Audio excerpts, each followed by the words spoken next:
Les singes se parfument comme les humains, et la raison est surprenante. Imagine une forêt tropicale au Mexique. L'air est chaud, dense, rempli d'odeurs vertes et humides. Et quelque part, entre les arbres, un singe est en train de se parfumer. Oui, se parfumer. Pas avec un flacon chic ou une pub en noir et blanc, mais avec ce que la nature a sous la main, de la salive, des feuilles. Et un peu de savoir-faire. Des chercheurs ont récemment observé un comportement étonnant chez des singes mâles vivant dans la réserve naturelle de Veracruz au Mexique. Ces singes prenaient des feuilles, les mâchaient lentement, puis s'enduisaient le corps avec ce mélange de salive et de plantes, comme si nous, humains, nous nous parfumions le matin avant de sortir. Les feuilles choisies ne sont pas n'importe lesquelles. Les singes utilisaient 3 plantes bien précises, le haricot d'Alamos, le lilet et le céleri sauvage.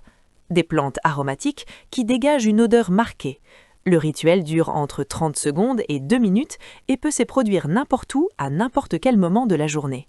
Mattias Laska, professeur de zoologie à l'université de Linköping en Suède, et son équipe ont observé ce comportement une vingtaine de fois, chez seulement 2 singes mâles, et détail intéressant, à chaque fois, le singe n'utilisait qu'une seule plante à la fois, pas de mélange, comme s'il choisissait une fragrance précise pour l'occasion. Au début, les scientifiques ont pensé à une explication très pratique. Peut-être que ces feuilles servaient à soulager des démangeaisons, des infections de la peau ou à repousser les insectes, un peu comme quand on met une crème anti-moustique en été. Mais en analysant les plantes de plus près, surprise, parmi les 3, seul le céleri sauvage contient réellement des substances intesticides et antifongiques. Les 2 autres n'ont pas de propriétés médicinales particulières, elles sentent simplement bon. À partir de là, tout change. Les chercheurs en ont conclu que ce comportement n'était pas seulement une question de santé, mais aussi et surtout de communication sociale. Le parfum servirait à envoyer des messages aux autres singes.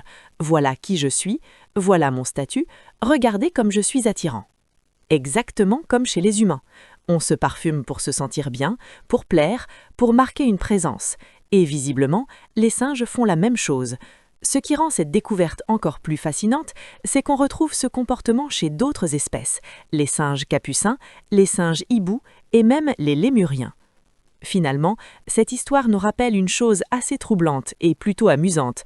Quand tu te parfumes le matin avant de sortir, tu fais peut-être quelque chose de très moderne, mais aussi quelque chose de très ancien, quelque chose que nos cousins les singes font depuis bien plus longtemps que nous, au cœur de la jungle, avec quelques feuilles et un peu de salive. Comme quoi, le parfum, c'est vraiment une histoire de trimates.